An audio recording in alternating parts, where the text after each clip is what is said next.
I'm Reed Wiseman. And I'm Victor Glover. And this is how we pilot the Orion spacecraft. What are the differences between piloting an airplane and a spacecraft? I think the thing that I first think about is on a spacecraft, it's really all about attitude. It's really not about thrust and getting the airplane flying faster. The spacecraft is already going almost 38, 39 times the speed of sound. So we're really controlling the attitude. Where are we pointing? Where are we looking at out the windows? Where are our antenna and arrays pointing? The software is the primary flyer of the spacecraft. I think that's the biggest difference, especially for a pilot coming into this who wants to get on the hand controllers and put the aircraft or the spacecraft in its proper attitude. In aircraft, the software is really helping the pilot. And I think now it's almost like we are helping the software. So a couple of things we're going to do on Artemis 2, right after liftoff, we are going to detach the Orion spacecraft and service module from the interim cryogenic propulsion stage, which is just a lot of words for our upper stage.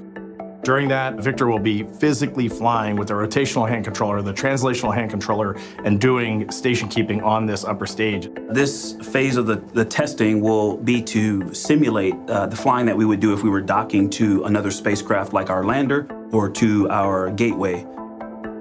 I think we should show you how we actually control the vehicle. So we've been using terms like rotational hand controller. Rotational hand controller, we say RHC for short, and translational hand controller, THC for short.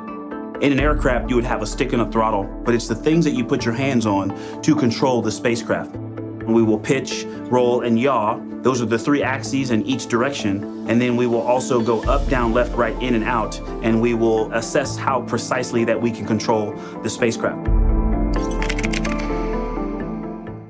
But we mentioned earlier that the main controller of the spacecraft is software. And so the main way that we interact with the spacecraft is our cursor control device, your absolute favorite. I know you love this CCD. thing. This thing, it looks awkward, it looks weird, but when you get to use it, it's actually a genius piece of gear, and I know it is your favorite. Oh, it is. This is our primary way to interact with the spacecraft. And so what it does is it allows us to determine where we put our focus on the display. So I can move the cursor to a certain display, and then I can move the cursor around to interact with certain fields of data. And it's one of the primary controllers because there are going to be times when we're under 4G, 8G maybe even, and we won't be able to lift up our hands and push the buttons on the display. So this is exactly how we will do it. There is far more information on these displays than we will need to fly this spacecraft normally. But if a system goes off, if something goes wrong, we can dig down into the lowest levels of the computer of all the systems here, and we can take a look, see what's failed, talk to Mission Control in Houston. And then right next to the displays, you see switches and toggles and dials. And so we call those switch interface panels or SIP panels. If the rotational and translational hand controllers didn't work, we also have a backup to a set of switches.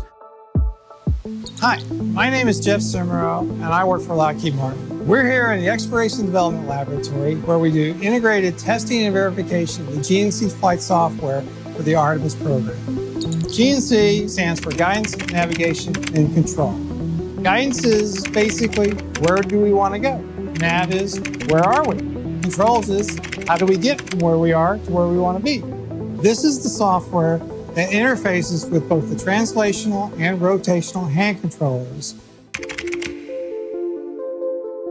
We call this whole stack up the Crew and Service Module, or the CSM. That is the crew module, the capsule, the spacecraft Orion, and then the service module made by our partners ESA and Airbus in Europe. And so this is where the thrusters that will maneuver us on the service module. My name is Rashid Amikhan. I'm the lead of Assembly, Integration and Test team of Airbus, and we built the European service module in Germany. When the astronaut gives a command to go in any direction, the software is steering every thruster as needed, so it's a balance or a dance between the different engines. So if you provide thrust on one side, you have to counteract it on the other side. And every time you touch the translational hand controller or the rotational hand controller, those thrusters fire. And those thrusters are right near us, and you can hear them banging. It's like bang, bang, bang, bang as you're flying this thing around. And I hear it and feel it, and even though it's quite well shielded and that we're in suits and other things, you're still going to hear and feel those thrusters when they fire. It's pretty neat. Yeah. I cannot wait until one of us takes controls and just steers this thing around and looks out at the Earth. We'll be farther from the Earth than a human being has been in a very long time. Let's go. Let's go.